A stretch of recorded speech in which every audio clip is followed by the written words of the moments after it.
Assalamualaikum warahmatullahi wabarakatuh. Perkenalkan, nama saya Hawa Latifah, NPM 4111275 dari kelas 1B D3 TLM. Saya akan menjelaskan tentang dunia kesehatan yang berjudul pola hidup sehat.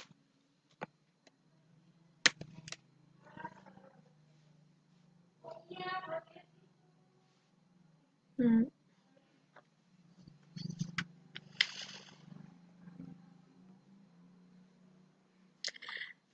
Ada yang tahu kesehatan itu apa? Kesehatan adalah modal utama untuk kita melangkah dan beraktivitas. Tanpa kesehatan, kita akan kesulitan untuk beraktivitas. Banyak orang yang menginginkan kesehatan, namun dalam berpola hidupnya tidak diperhatikan. Pengertian pola hidup sehat. Pola hidup sehat adalah suatu usaha yang dilakukan untuk menjaga kesehatan, baik itu jasmani maupun rohani, dengan cara memperhatikan makanan dan rutinitas kegiatan sehari-hari. Sebagai makhluk hidup, kita tidak selalu sehat. Ada kala kita sakit dan ada kala kita sembuh. Maka dari itu, dengan menerapkan pola hidup sehat, kehidupan kita akan selalu baik dan sehat. Tidak hanya kesehatan mental saja, manusia juga harus memperhatikan kesehatan rohaninya. Sebab kesehatan mental akan rusak bila mana seseorang itu tidak sehat pada rohaninya. Maka dari itu, dua pondasi ini merupakan pondasi utama dalam terciptanya pola hidup sehat. Cara menerapkan hidup sehat. Yang pertama, makanan sehat. Makanan yang dikategorikan sebagai makanan yang sehat adalah makanan yang mengandung unsur-unsur zat yang dibutuhkan tubuh dan tidak mengandung bibit penyakit atau racun. Namun, makanan yang dikategorikan sehat ini sangat berhubungan dengan sikap dan pola makan setiap orang. Jadi, makanan yang mengandung unsur-unsur bergizi harus disertai dengan upaya menjaga kebersihan dan kesehatan orang yang mau memakannya. Pertama, unsur-unsur zat. Makanan yang sehat kita perlukan agar tubuh dapat beraktivitas dengan normal.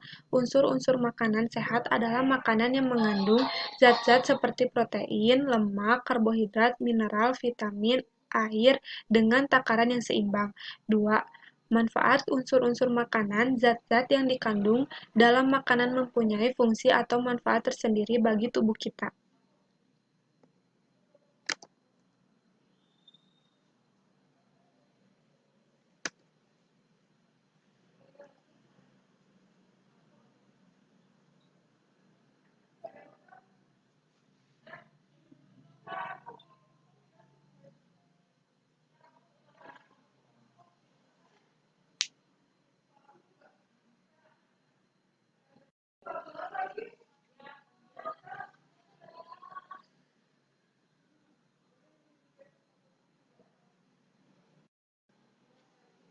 Zat-zat yang dibutuhkan tubuh berfungsi sebagai zat tenaga, sebagai pembangun, sebagai pengatur, dan sebagainya.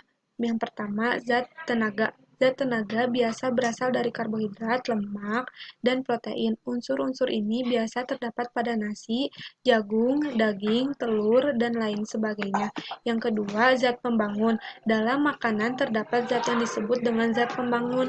Unsur-unsur makanan yang mengandung zat pembangun adalah protein, mineral, dan air. Unsur-unsur ini harus seimbang agar kesehatan seseorang terjaga dengan baik. Yang ketiga, zat pengatur. Makanan yang terdapat zat pengatur adalah mineral, vitamin, dan air. Zat-zat ini mudah diperoleh dalam makanan yang kita makan.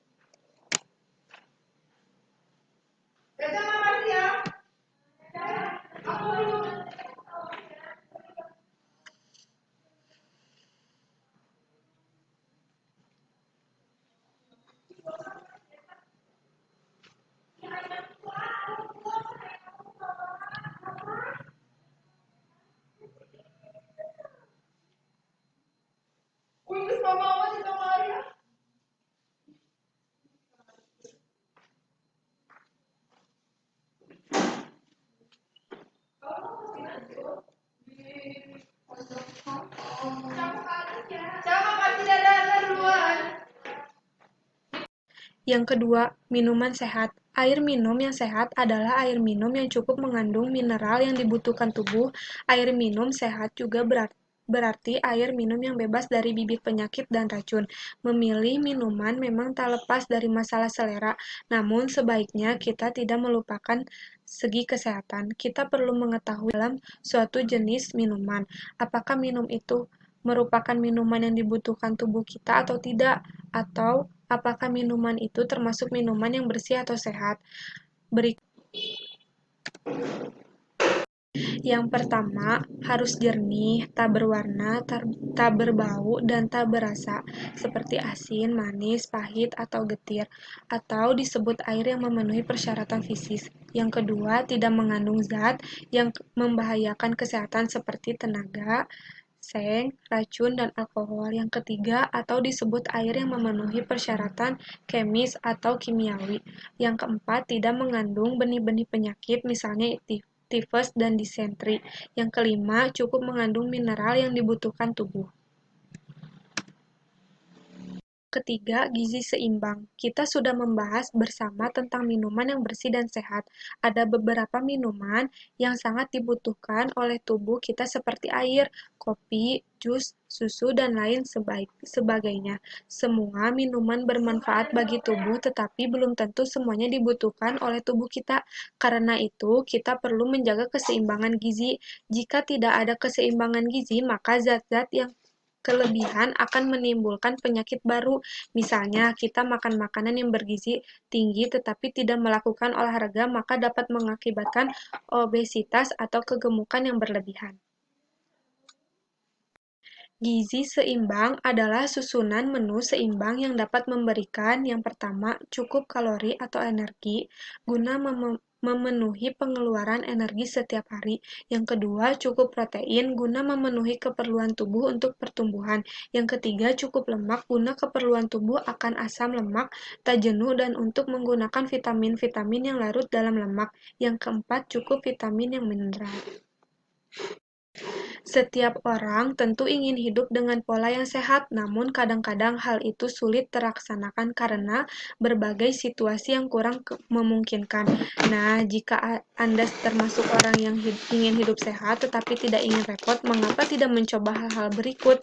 Yang pertama, kurangi makanan berlemak tinggi seperti mentega, margarin, dan santan. Yang kedua, sedapat mungkin hindari bahan pangan atau bahan pengawet yang dalam jangka panjang dapat menjadi pemicu kanker.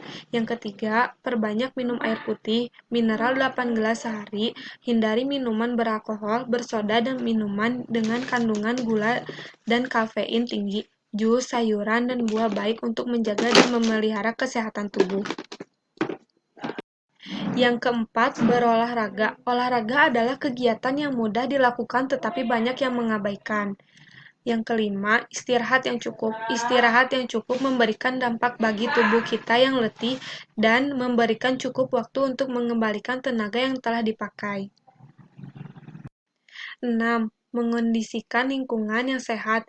Jika ingin meningkatkan kesehatan yang optimal, maka selayaknya lingkungan harus dipelihara dengan baik. Lingkungan tempat kita tinggal akan menentukan kondisi kesehatan penghuninya. Apabila lingkungan bersih, maka kita akan terhindar dari berbagai penyakit. Namun sebaliknya, apabila lingkungan kita tidak sehat, maka kita akan mudah terserang berbagai penyakit. Untuk itu, kebersihan lingkungan sangat penting agar kita selalu terhindar dari penularan penyakit. Faktor yang mempengaruhi pola hidup sehat. Yang pertama, gaya hidup. Tentu gaya hidup seseorang akan memberikan dampak sendiri bagaimana cara seorang individu tersebut dalam menjalankan pola hidupnya. Apakah sudah benar-benar menjalankan pola hidup yang sehat atau masih belum? Gaya hidup seorang individu juga bisa terpengaruhi dari lingkungan sosialnya. Gaya hidup seseorang individu dapat diubah misalnya dengan cara memberikan pembelajaran bahwa pola hidup yang sehat itu penting. Yang kedua, perubahan gaya hidup. Zaman dan perekonomian semakin maju, serta selalu mengalami perubahan, tentunya dengan perkembangan teknologi yang semakin maju dengan pesat. Banyak dirasakan saat ini manusia sudah malas untuk bergerak dan sering mengkonsumsi makanan maupun minuman yang tidak sehat, ber- serta selalu berperilaku yang dapat merugikan kesehatan. Maka untuk itu, seorang individu harus selalu menerapkan pola hidup sehat untuk menjaga kesehatannya di tengah perkembangan zaman yang dimana gaya hidup selalu mengalami perubahan. Manfaat pola hidup sehat. Manfaat dari pola hidup sehat tentunya untuk menjaga kesehatan tubuh supaya tidak mudah sakit. Tapi menerapkan pola hidup sehat memiliki beberapa tujuan juga, misalnya untuk mendapatkan kesehatan jasmani dan rohani dapat selalu terjaga dan supaya memiliki kesehatan mental yang stabil sehingga tidak mudah depresi ataupun stres. Sekian dari saya pembahasan tentang pola hidup sehat. Assalamualaikum warahmatullahi wabarakatuh.